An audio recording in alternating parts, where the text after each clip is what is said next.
ಮಗುವಿನ ಹೃದಯದ ಬಡಿತನ ಮೊದಲನೇ ಸರಿ ಕೇಳಿದಾಗ ಎಂಥ ತಾಯಂದಿರಿಗೂ ಅಷ್ಟೇ ತುಂಬಾ ಖುಷಿಯಾಗುತ್ತೆ ಅಲ್ವಾ. ಅದೇನೋ ಹೃದಯದಲ್ಲೇ ಉಕ್ಕಿ ಬರೋ ಥರ ಫೀಲ್ ಆಗುತ್ತೆ.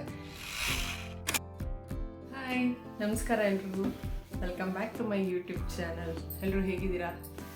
ನಾನು ಆಗಲೇ ಹೇಳ್ದಂಗೆ ನನ್ನ ಪ್ರೆಗ್ನೆನ್ಸಿ ಜರ್ನಿನ ನಿಮ್ಮ ಜೊತೆ ಬ್ಲಾಗ್ಸ್ ಮೂಲಕ ಶೇರ್ ಮಾಡ್ಕೊಳ್ಳೋಣ ಅಂತ ಅಂದ್ಕೊಂಡಿದ್ದೆ ಅಂತ ನನ್ನ ಪ್ರೀವಿಯಸ್ ವಿಡಿಯೋದಲ್ಲಿ ಆಲ್ರೆಡಿ ಹೇಳಿದ್ದೀನಿ. ಸೊ ಪ್ರೀವಿಯಸ್ ವಿಡಿಯೋದಲ್ಲಿ ನಾನು ಪ್ರೆಗ್ನೆನ್ಸಿ ಟೆಸ್ಟ್ನ ಹೇಗೆ ಮನೇಲಿ ಮಾಡ್ಕೊಂಡಿದ್ದು ಆ್ಯಂಡ್ ಕನ್ಫರ್ಮ್ ಆದಮೇಲೆ ಯಾವ್ಯಾವ ಮೆಷರ್ಮೆಂಟ್ಸ್ನ ನಾವು ತೊಗೊಬೇಕು ಆ್ಯಂಡ್ ರೆಫರ್ ಮಾಡೋ ಸ್ಕ್ಯಾನ್ಸ್, ಬ್ಲಡ್ ಟೆಸ್ಟ್ ಇವೆಲ್ಲದ್ರ ಬಗ್ಗೆನೂ ಒಂದು ಜಸ್ಟ್ ಇನ್ಫಾರ್ಮೇಷನ್ನ ನೀಡಿದ್ದೀನಿ. ಇನ್ ಡೀಟೇಲ್ ಆಗಂತೂ ಹೋಗಿಲ್ಲ ಅಂದರೂ ಜಸ್ಟ್ ಸ್ಮಾಲ್ ಇನ್ಫಾರ್ಮೇಷನ್ನ ನಾನು ನಿಮಗೆ ನೀಡಿದ್ದೀನಿ.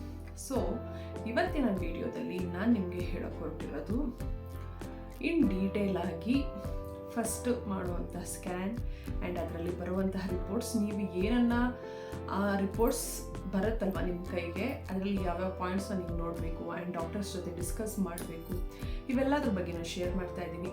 ಬನ್ನಿ ಇನ್ನೇನಕ್ಕೆ ತಡ, ವಿಡಿಯೋನ ಸ್ಟಾರ್ಟ್ ಮಾಡೋಣ.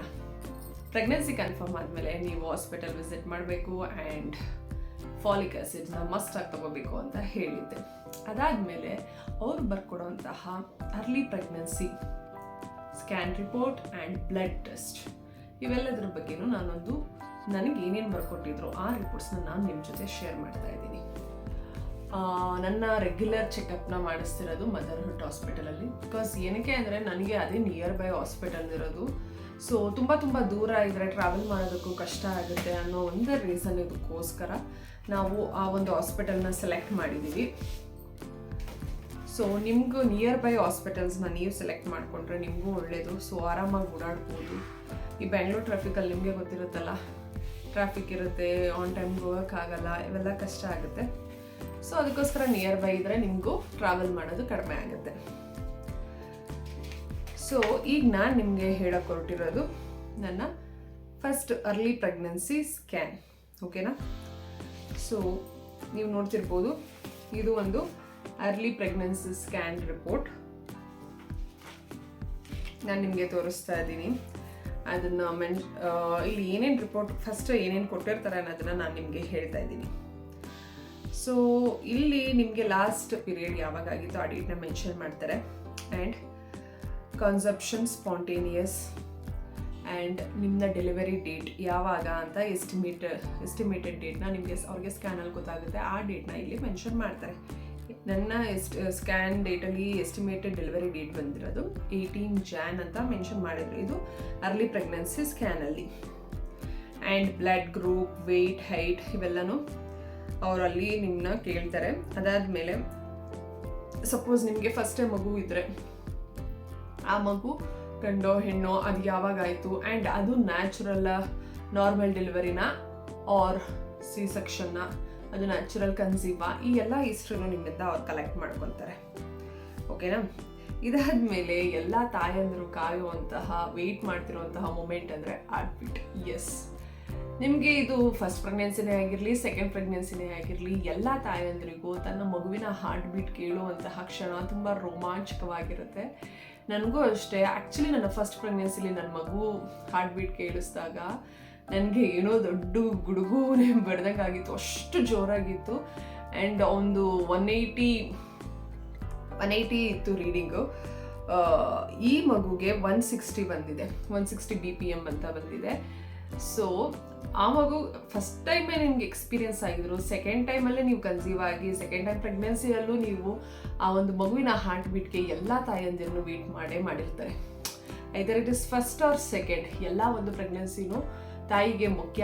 ಆ್ಯಂಡ್ ಮೊದಲನೇ ಮಗುನೋ ಎರಡನೇ ಮಗುನೋ ಆ ಮಗು ಅಂತೂ ತಾಯಿಗೆ ತುಂಬಾ ಮುಖ್ಯ ಆಗಿರುತ್ತೆ. ಸೊ ನನಗೂ ಅಷ್ಟೇ, ಇದರಲ್ಲಿ ನಾನು ತುಂಬ ಕ್ಯೂರಿಯಸ್ ಆಗಿ, ನಾನು ಒಬ್ಬಳೇ ಅಂತ ಅಲ್ಲ, ಎಲ್ಲ ತಾಯಂದಿರೋ ಅಷ್ಟೇ ಯಾವಾಗ ಮಗುವಿನ ಹಾರ್ಟ್ ಬೀಟ್ ಕೇಳ್ತೀವೋ ನಾವು ಅಂತ. ನಾನಂತೂ ಈಗರ್ಲಿ ವೇಟ್ ಮಾಡ್ತಾ ಇದ್ದೆ, ಯಾವಾಗ ನನಗೆ 1.5 ಮಂತ್ ಆಗುತ್ತೋ, ಅರ್ಲಿ ಪ್ರೆಗ್ನೆನ್ಸಿ ಸ್ಕ್ಯಾನಲ್ಲಿ ಅವ್ರಿಗೆ ಯಾವಾಗ ಮಗು ಹಾರ್ಟ್ ಬೀಟ್ ಗೊತ್ತಾಗುತ್ತೋ ಅಂತ. ಸೊ ಮದರ್ಹುಡ್ ಹಾಸ್ಪಿಟಲಲ್ಲಿ ನಾನೀಗ ಸ್ಕ್ಯಾನ್ಗೆ ಹೋದಾಗ 1.5 ಮಂತಲ್ಲಿ ನನಗೆ ಅವರು ಮಗು ಹಾರ್ಟ್ ಬೀಟ್ ಕೇಳಿಸಿದ್ರು. ಪ್ರತಿ ತಾಯಂದಿರಿಗೂ ಅರ್ಲಿ ಪ್ರೆಗ್ನೆನ್ಸಿ ಸ್ಕ್ಯಾನಲ್ಲಿ ಕೇಳಿಸುವಂತಹ ಮೊದಲನೇ ಒಂದು ತಿಂಗೆ ಮಗುವಿನ ಹಾರ್ಟ್ ಬೀಟ್. ಸೊ ಅವರೆಲ್ಲನೂ ನೋಡ್ತಾರೆ ಎಲ್ಲ ಕರೆಕ್ಟಾಗಿ ಬೆಳೀತಿದೆಯಾ ಅಂತ. ಆ್ಯಂಡ್ ಇದು ನಿಮ್ಮ ಮಗುವಿನ ಹಾರ್ಟ್ ಬೀಟ್ ಕೇಳಿಸ್ಕೊಳ್ಳಿ ಅಂತಲೂ ಟೈಮ್ ಕೊಡ್ತಾರೆ. ನಿಮಗೆ ಸಪೋಸ್ ಸರಿಯಾಗಿ ಕೇಳಿಸಿಲ್ಲ, ಇನ್ನೊಂದ್ಸರಿ ಕೇಳಬೇಕು ಅಂದರೆ ನೀವು ಯಾವುದೇ ಒಂದು ಹಿಂಜರಿಕೆ ಇಲ್ಲದೆ ಆರಾಮಾಗಿ ಕೇಳ್ಬೋದು. ಸೊ ನಾನು ಅಷ್ಟೇ ಫಸ್ಟ್ ಟೈಮ್ ನನಗೆ ಸರಿಯಾಗಿ ಕೇಳಿಸಿಲ್ಲ ಅಂತ, ಬಿಕಾಸ್ ಅಲ್ಲಿ ಮಾತಾಡ್ತಾ ಇದ್ರು ನರ್ಸ್ ನೆಕ್ಸ್ಟ್ ಪೇಷಂಟ್ಸ್ನ ಕಳಿಸೋದಕ್ಕೆ. ಅದಕ್ಕೋಸ್ಕರ ಇಲ್ಲ ನಾನು ಇನ್ನೊಂದ್ಸರಿ ಕೇಳಬೇಕು ಅಂತ ಮ್ಯಾಮ್ನ ಕೇಳಿದೆ. ಅಲ್ಲಿ ಸ್ಕ್ಯಾನ್ ಮಾಡ್ತಿದ್ದಂತೆ ಡಾಕ್ಟರ್ನ. ಓಕೆ ಅಂತ ಅವರು ಕೇಳಿಸಿದ್ರು. ತುಂಬಾ ಖುಷಿಯಾಯಿತು ನನಗೂ ಅಷ್ಟೇ. ನಮ್ಮ ಮಗುವಿನ ಹೃದಯದ ಬಡಿತನ ಮೊದಲನೇ ಸರಿ ಕೇಳಿದಾಗ ಎಂಥ ತಾಯಂದ್ರಿಗೂ ಅಷ್ಟೇ ತುಂಬಾ ಖುಷಿಯಾಗುತ್ತೆ ಅಲ್ವಾ. ಅದೇನೋ ಹೃದಯದಲ್ಲೇ ಉಕ್ಕಿ ಬರೋ ಥರ ಫೀಲ್ ಆಗುತ್ತೆ. ಆ್ಯಂಡ್ ಯೋಕ್ ಸ್ಯಾಕ್ ಇದೆಯಾ ಅಂತ, ಆ್ಯಂಡ್ ಔಟ್ಲೈನು, ಇವೆಲ್ಲ ಹಾರ್ಟ್ ಬೀಟು, ಫೀಚಲ್ ಹಾರ್ಟ್ ರೇಟ್ ಎಷ್ಟಿದೆ ಇವೆಲ್ಲವನ್ನು ಅವರು ಮೆನ್ಷನ್ ಮಾಡ್ತಾರೆ. ಆ್ಯಂಡ್ ಸರ್ವಿಕ್ಸ್ ಲೆಂತ್, ಈ ಸ್ಟೇಜಲ್ಲಿ ಸರ್ವಿಕ್ಸ್ ಲೆಂತ್ ಎಷ್ಟಿರಬೇಕು ಅದೆಲ್ಲನೂ ಅವರಲ್ಲಿ ಮೆನ್ಷನ್ ಮಾಡ್ತಾರೆ. ಇದೆಲ್ಲ ಮೆನ್ಷನ್ ಮಾಡಾದ್ಮೇಲೆ ನಿಮ್ಮದು ಸ್ಕ್ಯಾನ್ ಪ್ರಕಾರ ನೀವು ಎಷ್ಟು ವೀಕ್ ಪ್ರೆಗ್ನೆಂಟ್ ಅಂತ ಗೊತ್ತಾಗುತ್ತೆ. ಸೊ ಅವಾಗ ನನಗೆ ಸ್ಕ್ಯಾನ್ ಮಾಡಿಸಿದಾಗ 7 weeks 2 days ಆಗಿತ್ತು. ಆ್ಯಂಡ್ ಆ್ಯಸ್ ಪರ್ ಆವಾಗ ಸ್ಕ್ಯಾನ್ ಮಾಡಿರ್ತಾರಲ್ಲ ಆ ಡೇಟಿನ ಪ್ರಕಾರ ಅವ್ರಿಗೆ ನಿಮ್ಮದು EDD ಅಂದರೆ ಎಸ್ಟಿಮೇಟೆಡ್ ಡೆಲಿವರಿ ಡೇಟ್ ಯಾವಾಗ ಅಂತ ಅವ್ರಿಗೆ ಗೊತ್ತಾಗುತ್ತೆ. ಸೊ ಅದನ್ನು 18 ಅಂತ ಅವರು ಮೆನ್ಷನ್ ಮಾಡಿದರು. ಸೊ ನನ್ನ ಮಗುವಿನ ಹಾರ್ಟ್ ಬೀಟ್ ರೇಟ್ 160 BPM ಇತ್ತು. Cervix measure 31 mm in length ಇತ್ತು. ಇದೆಲ್ಲ ಆದಮೇಲೆ ಎಲ್ಲ ನಾರ್ಮಲ್ ಆಗಿದೆ ಅಂತ ಕೊಟ್ಟಾದ್ಮೇಲೆ ನೆಕ್ಸ್ಟ್ NT ಸ್ಕ್ಯಾನ್ಗೆ ಅವರು ಬರಬೇಕು ಅಂತ ಮೆನ್ಷನ್ ಮಾಡಿದರು. ಆ್ಯಂಡ್ ಈ ರಿಪೋರ್ಟ್ನ ತೊಗೊಂಡು ನಾನು ಅಷ್ಟೇ ನನ್ನ ರೆಗ್ಯುಲರ್ ಆಗಿ ಚೆಕಪ್ ಮಾಡ್ತಾರಲ್ಲ ಆ ಡಾಕ್ಟರ್ಗೆ ತೋರಿಸ್ದೆ. ಅವರು ಸೊ ಓಕೆ ಫಾಲಿಕ್ ಆಸಿಡ್ನ ಕಂಟಿನ್ಯೂ ಮಾಡಿ ಆ್ಯಂಡ್ NT ಸ್ಕ್ಯಾನ್ಗೆ ಬನ್ನಿ ಅಂತ 12 weeks ಸ್ಟಾರ್ಟಿಂಗಲ್ಲಿ ಬರ್ಕೊಟ್ಟಿದ್ರು. ಇದು ನಿಮ್ಮ ಫಸ್ಟ್ ಅರ್ಲಿ ಪ್ರೆಗ್ನೆನ್ಸಿ ಸ್ಕ್ಯಾನಲ್ಲಿ ಮಾಡಿಸುವಂತಹ ಆ್ಯಂಡ್ ಹೇಳುವಂತಹ ರಿಪೋರ್ಟಲ್ಲಿ ಬರೆದಿರುವಂತಹದ್ದು.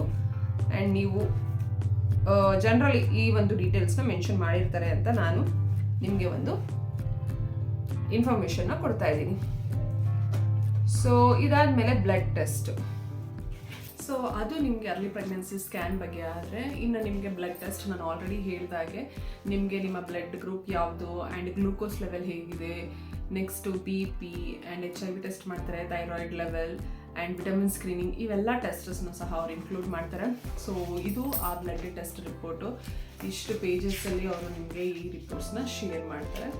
ಇದೆಲ್ಲ ನಿಮಗೆ 1.5 monthಲ್ಲಿ ರೆಫರ್ ಮಾಡುವಂತಹ blood test and scanning. So ಇದು ನನಗೇನು ಅವರು ರೆಫರ್ ಮಾಡಿದ್ರು ನಾನು ನಿಮಗೆ ಅದನ್ನು ಶೇರ್ ಮಾಡಿದ್ದೀನಿ. ಆ್ಯಂಡ್ ನೆಕ್ಸ್ಟು ನನ್ನ ದೇಹದಲ್ಲಿ ಆದಂತಹ ಬದಲಾವಣೆಗಳನ್ನ ನೀವು ಕಾಣ್ಬೋದು ಅನ್ನೋದನ್ನು ನಾನು ನೆಕ್ಸ್ಟ್ ಬ್ಲಾಗಲ್ಲಿ ನಿಮಗೆ ಖಂಡಿತ ಶೇರ್ ಮಾಡ್ತೀನಿ. ಆ್ಯಂಡ್ NT ಸ್ಕ್ಯಾನ್ ಬಗ್ಗೆಯೂ ಸಹ ನಿಮಗೆ NT ಸ್ಕ್ಯಾನ್ ಬಗ್ಗೆಯೂ ಸಹ ಶೇರ್ ಮಾಡ್ತೀನಿ. NT scan is very most important scan. ಅದ್ರ ಬಗ್ಗೆ ಜಸ್ಟ್ ಈ ವಿಡಿಯೋದಲ್ಲೇ ನಿಮಗೆ ಹೇಳಿದ್ರೆ ಕಂಪ್ಲೀಟ್ ಮಾಹಿತಿ ಸಿಗೋದಿಲ್ಲ. ಸೊ ಅದಕ್ಕೋಸ್ಕರ ನೆಕ್ಸ್ಟ್ ವಿಡಿಯೋದಲ್ಲಿ ನಾನು NT ಸ್ಕ್ಯಾನ್ ಆ್ಯಂಡ್ ಅದರ ನೆಕ್ಸ್ಟ್ ವಿಡಿಯೋದಲ್ಲಿ ಆಗುವಂತಹ ಬದಲಾವಣೆಗಳು ಇದ್ರ ಬಗ್ಗೆ ಎಲ್ಲನೂ ನಾನು ವಿಡಿಯೋಸ್ನ ಮಾಡ್ತೀನಿ. ಆ್ಯಂಡ್ ನಾನು ಕೇಳಿದಂತಹ ಮಿತ್ಸ್ ಇವೆಲ್ಲವೂ ನಿಮಗೆ ನೆಕ್ಸ್ಟ್ ಬ್ಲಾಗಲ್ಲಿ ಸಿಗ್ತಾ ಹೋಗುತ್ತೆ. ಸೊ ನೀವೇನಾದರೂ ನನ್ನ ಚಾನಲ್ಗೆ ಸಬ್ಸ್ಕ್ರೈಬ್ ಮಾಡ್ಕೊಳ್ಳಿಲ್ಲ ಅಂದರೆ please subscribe to my channel and please watch all my YouTube videos and support me ಅಂತ ನಾನು ನಿಮಗೆ ಕೇಳ್ತಾ ಇದ್ದೀನಿ. ಯಾರೆಲ್ಲ ಪ್ರೆಗ್ನೆನ್ಸಿ ಜರ್ನಿಲಿ ಇದ್ದೀರಾ ಅವ್ರಿಗೆಲ್ಲ ಹ್ಯಾಪಿ ಪ್ರೆಗ್ನೆನ್ಸಿ ಅಂತ ಹೇಳೋಕ್ಕೆ ಇಷ್ಟಪಡ್ತೀನಿ. ಸೊ ಏನೇ ಇರಲಿ ಖುಷಿಯಾಗಿರಿ, ಮೆಂಟಲಿ ಪಾಸಿಟಿವ್ ಆಗಿರಿ.